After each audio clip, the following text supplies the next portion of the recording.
as we listen to this beautiful music. Good morning, my dear friends. Good morning, good morning.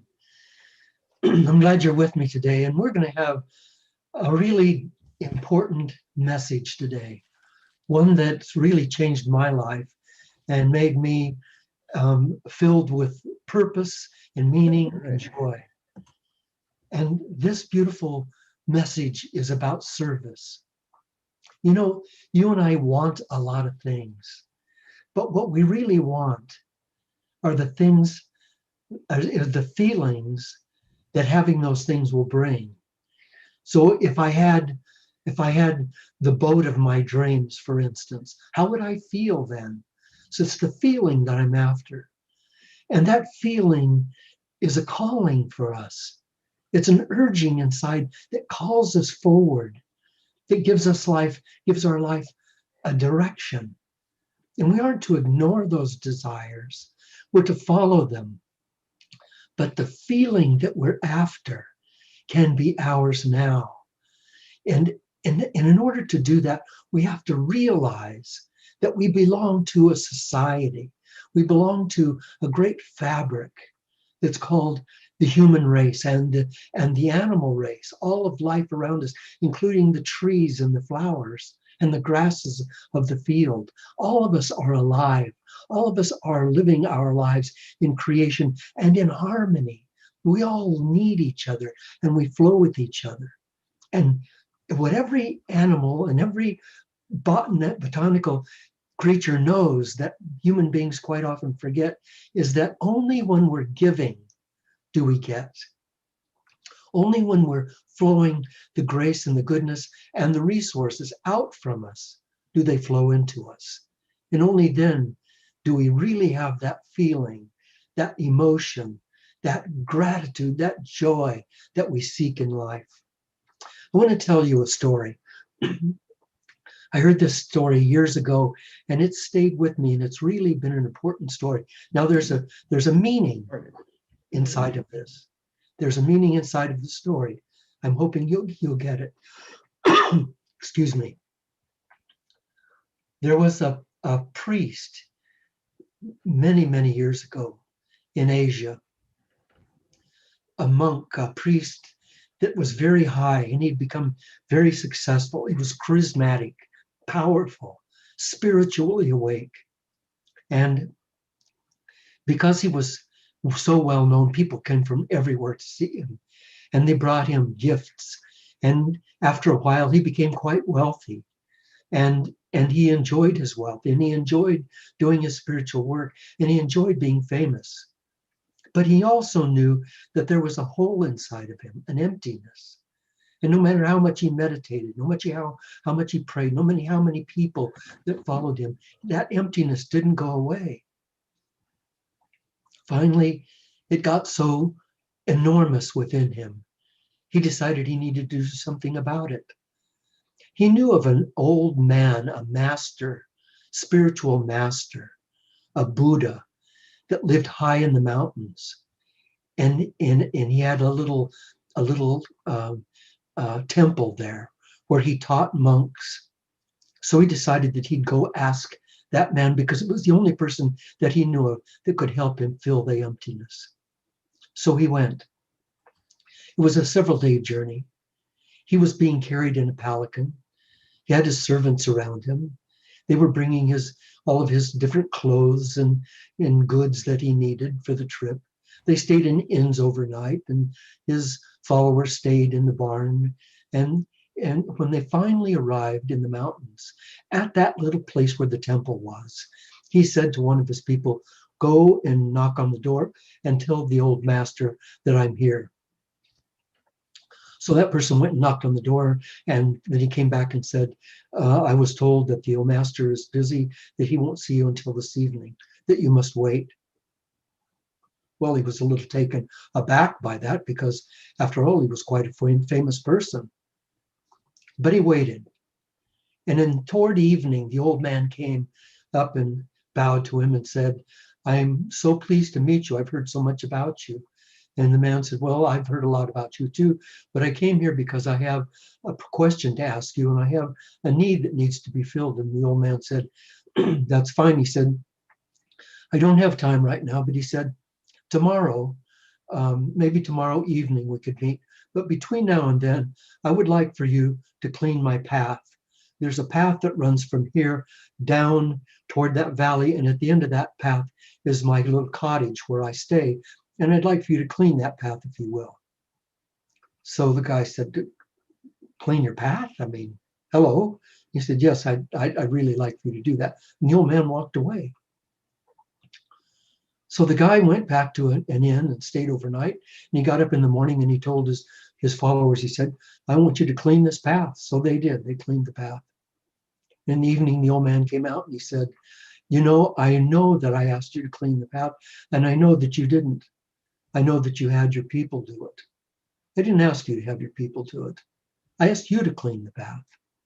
And if you'll come with me, and he walked him down a little ways on the path, he'll say, you see, they swept the path and they got the dust came up, and it's all these beautiful, shiny green leaves are covered with dust. This is a mess. Tomorrow, I'd like for you, not your servants, but you, to come and clean that.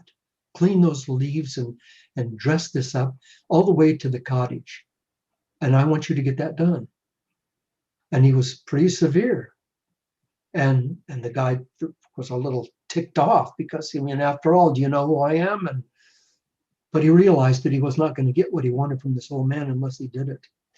So the next morning, sure enough, he went all the way from the top to the bottom, dusting off the leaves in a resentment and a little anger. This is so stupid. What does he think? And in the evening, the old man came out. He said, I cleaned the bushes and the leaves, and it's all done. Now I need to talk to you because I've got a question. The old man said, tomorrow, I really beseech you, I have a real need. He said, my clothes that are in the hut, you'll find them piled in one place. I need you to wash those, if you will. And there's a line next to the hut, which you could just hang them there so that they can dry. By now, the guy's getting a little really irritated. And the old man just walked away. The guy had a sleepless night. But in the morning, he thought, damn it, all right. So he went down, he washed the clothes, and he hung them on the line. The old man came and he said, that's fine, he said. And tomorrow I would like for you to clean the hut, clean it and wash my curtains. They haven't been washed forever. By now the guy realized, he said, oh, this is a little game, isn't it? It's a little game. The guy wants to see if I'm humble enough to do this work before he answers me. So he did. He washed the curtains. But it didn't end there. The path was then needed to be cleaned again, and the clothes needed to be washed again. And the old man wanted him to cook some soup and bring it to him at noon. And this went on for days and days. And finally, the guy had to let all of his servants go because he couldn't take care of them. And after a while, he didn't have any money left to stay in the inn. And the old man said, there's another cottage down behind mine. And he said, I used to live there, but the roof is leaking, so you'll have to fix the roof and you can stay there. And by now, months had gone by. Months.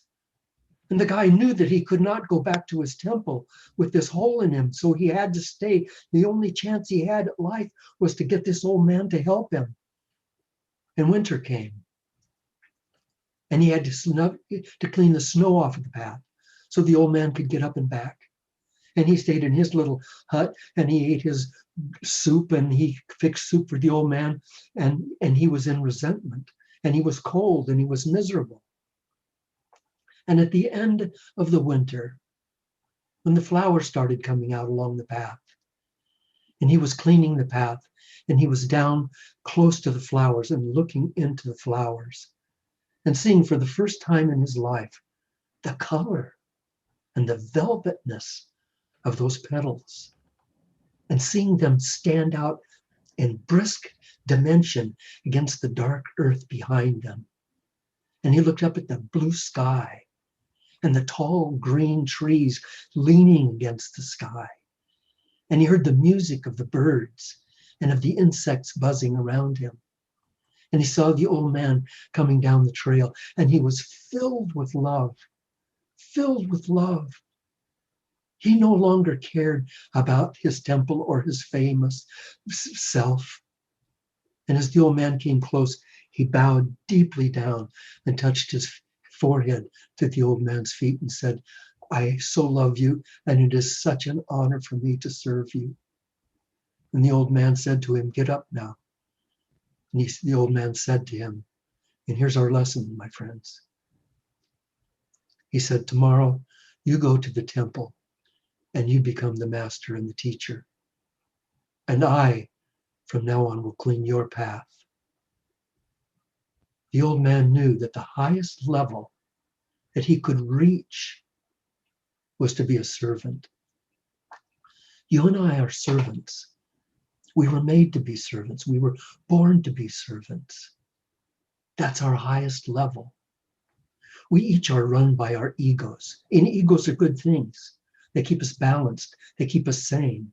But they also tell us who we are. They tell us our identities. And they defend those identities, even though those identities are almost never right. We are more than our titles. We are more than a man or a woman or a son or a daughter or a father or a mother. We're more than a Christian or a Jew or a Muslim we're more than that. We are the incarnations of Holy Spirit. And Holy Spirit is a flowing of grace and love. It's life itself. The trees are great teachers, spend their entire lives reaching for the light. That's all they do. And because they do that, they grow every day. But we don't reach for the light.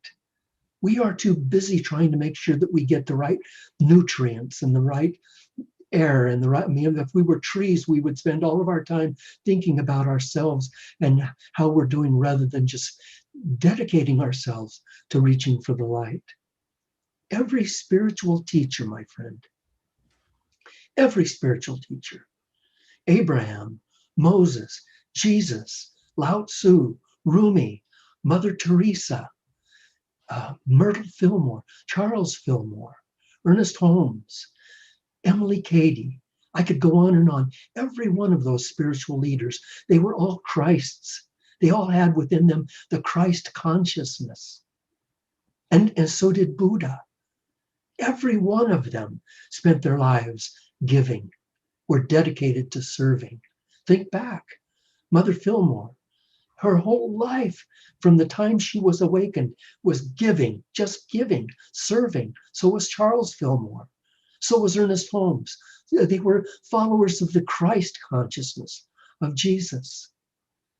Today, we can open our lives to greater purpose, to true meaning. We can get ourselves out of the way and start allowing the peace of God to flow through us. I wrote something here. We can allow Spirit's freedom to open our hearts, infuse us with daily joy, and teach us that we are more than ever, that we are more than ever we thought we were. And in the process, we'll discover goodness and beauty and joy. And in the process, we, like the fellow cleaning the path, will discover who we really are, the servants and not the masters. So the true path of mastery, of spiritual mastery, is service.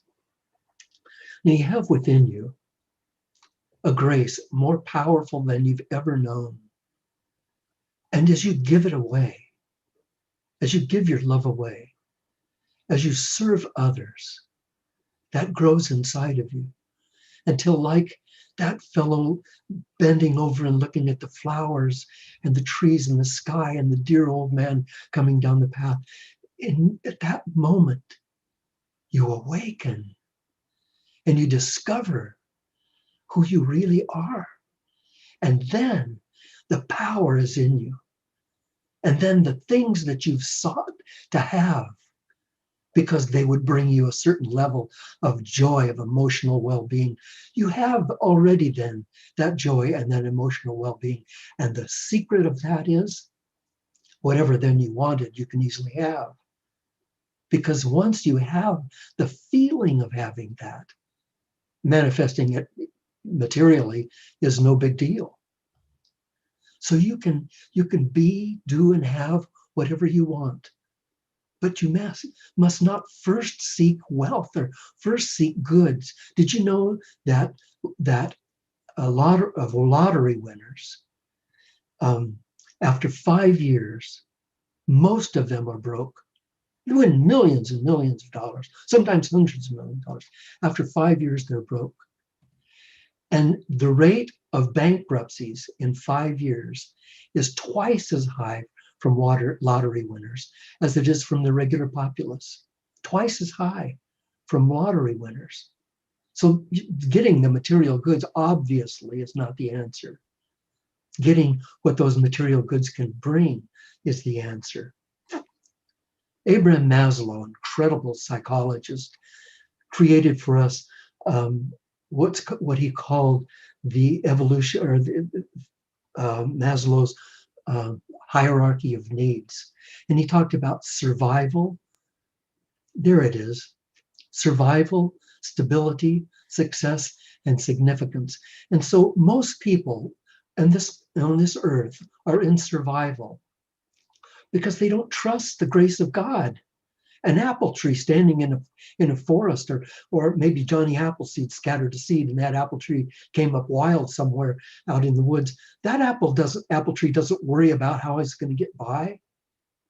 You know, Jesus talked about the birds of the air, and he said the birds of the air, they neither sow nor do they reap, and yet God blesses them and gives them everything they need. Are you less than that? He said. And he said, and he talked about that I come, he said, that you have abundance, that you may have abundance. I come that you may have life and have it more abundantly. He didn't say I came that you can get your big house or your car. He's talking about life, to have life and have it more abundantly by giving. Let's see that slide again of that pyramid of Maslow's. Let's talk about that just for a second. Because moving from survival to stability is from trust. From survival to stability. When you get out of survival, when you stop thinking, I don't know if it'll work, I don't know if we're going to make it, I don't know if we're going to be able to hold it together, then you get into a place of stability. And from there, you can get into a place of success. And then finally, like the old man on the path, you can get into a place of significance. And the reason that this is important is because most of us spend our lives trying to figure out a way to be important rather than trying to figure out a way to be valuable. Oh my gosh, to be valuable in the world. And not be important, to be valuable. Not to have bands playing and confetti coming down on your convertible as you drive through the streets and people worshiping you and adoring you. To be valuable, as Myrtle Fillmore was, as those other great leaders that I just talked about were. They were valuable. They brought value to the world. And they touch not only the lives of the people around them, but hundreds or sometimes thousands of years later, they're touching our lives. We're talking about them here today. That's the value. You have within you the ability to change the world. And you may not feel that today.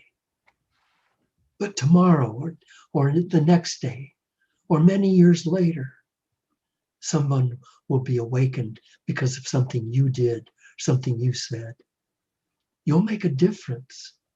You've all heard the story of the guy who was walking from his class in school, and a guy who was a real nerd, and he was not liked very well, and nobody really cared about him, was walking along, and he dropped his books, and his notebook went everywhere, papers went everywhere.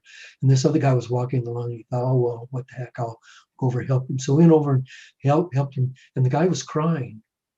and he got his stuff all together and helping me. He said, "Hey, buddy, go, come on, you're all right."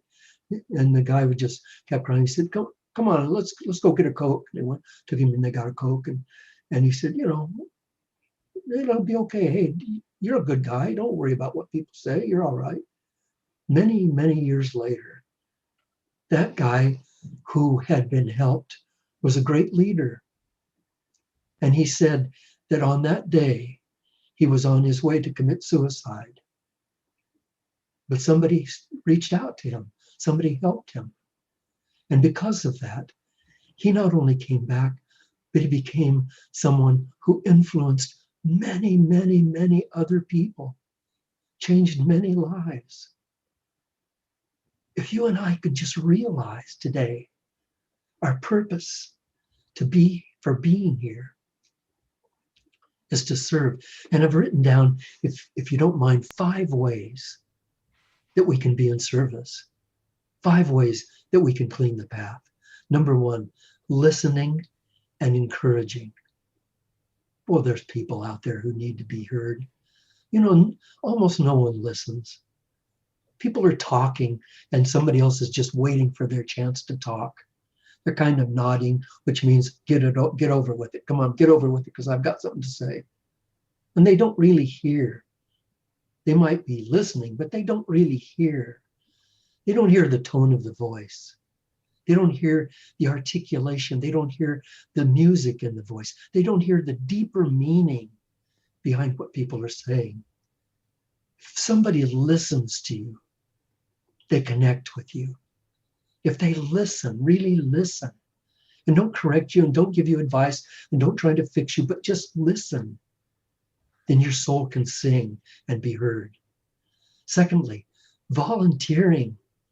Clean the path, volunteering your time and your talent.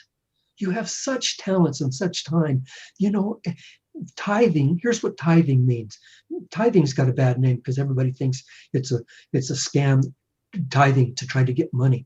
Tithing works, it means flowing out from you, that what you want to flow into you.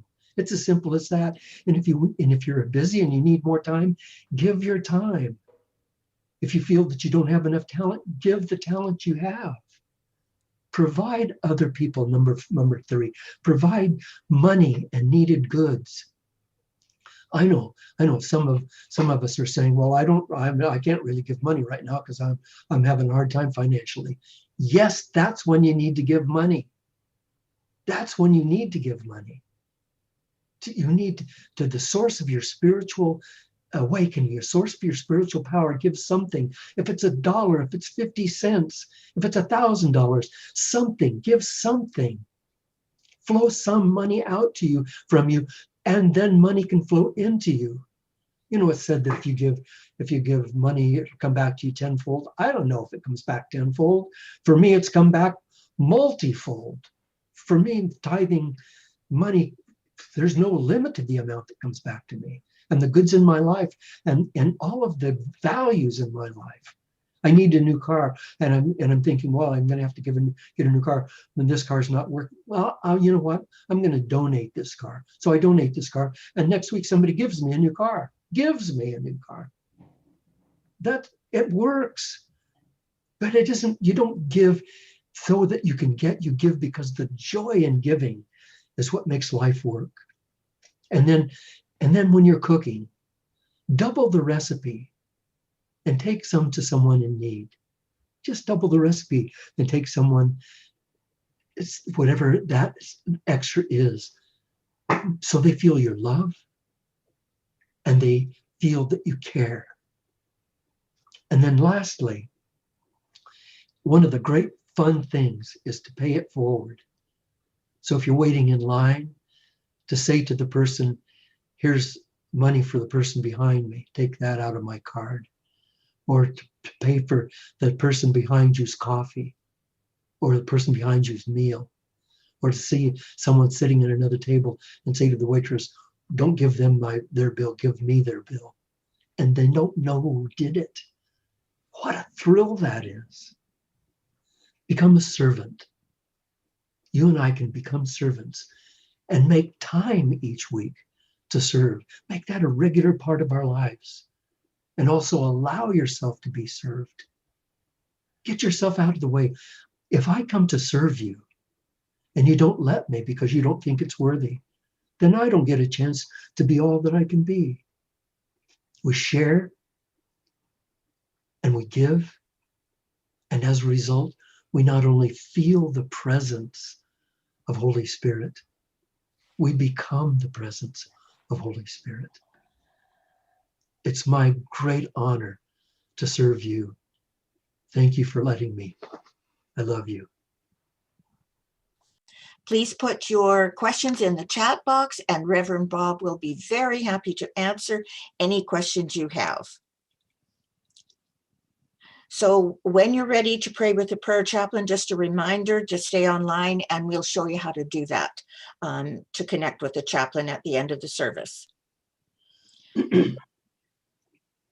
So no questions. Bob, you must have just explained everything so well that nobody felt they had a question.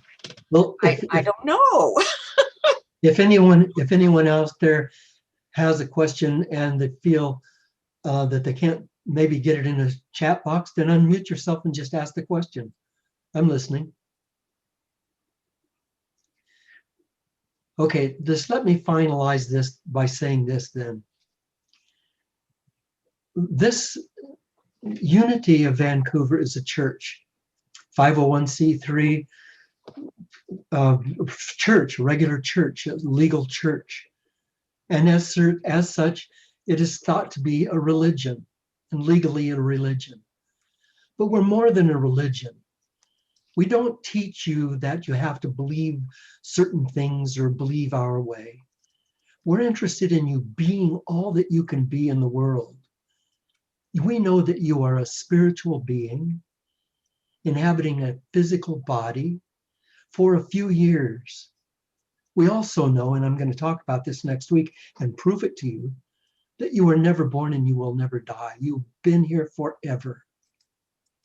And as an eternal, powerful, all-knowing spiritual being, you need to be in a community of people who are also doing the same thing, finding their purpose and their meaning in life, and allowing themselves to grow in joy and in wisdom.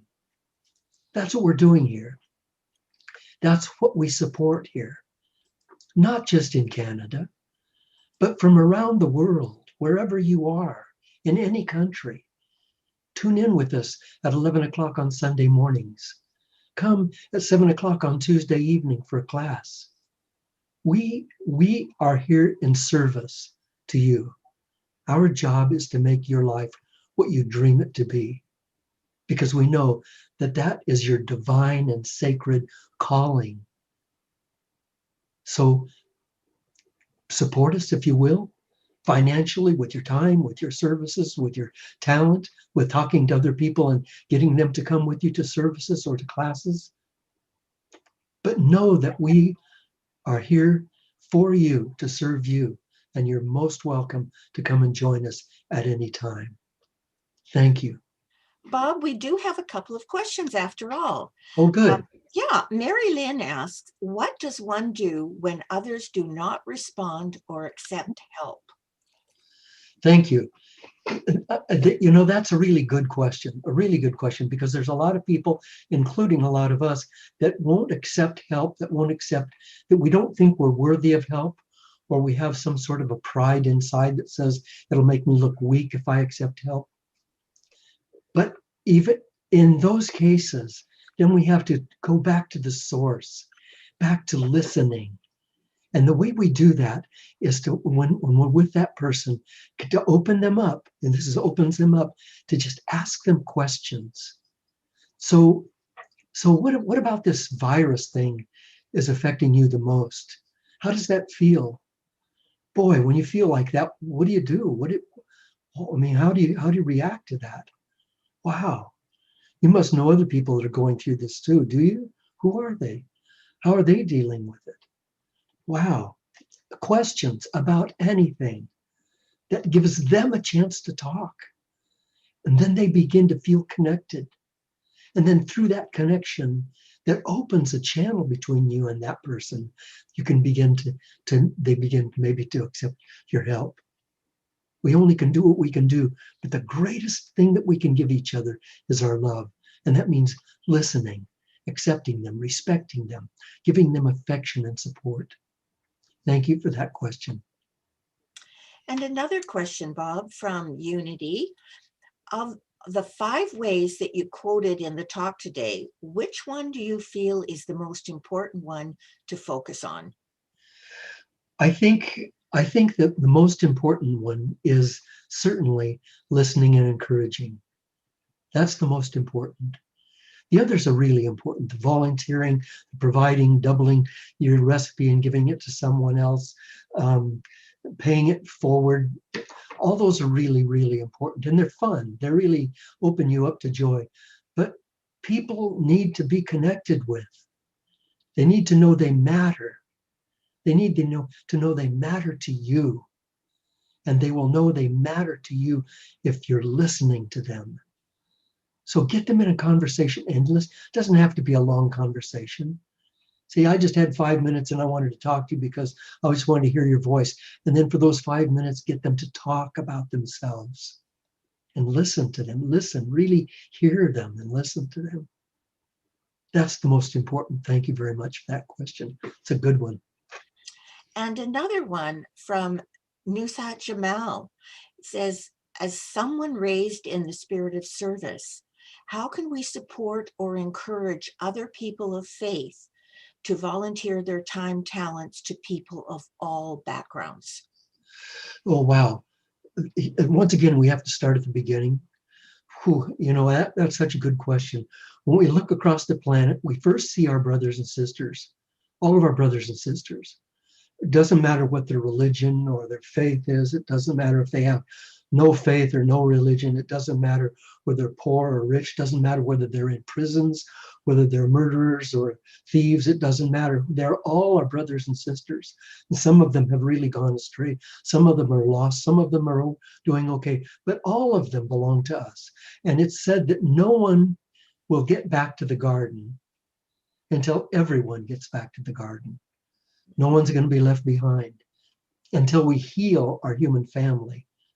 There won't be any of us get back to perfect health, spiritually, physically, mentally, and emotionally. So we need to help each other. We need to support each other. And it starts in the beginning. Somebody just needs to know you care. And sometimes it takes a long time to convince them that you don't want anything back, that you just want to care.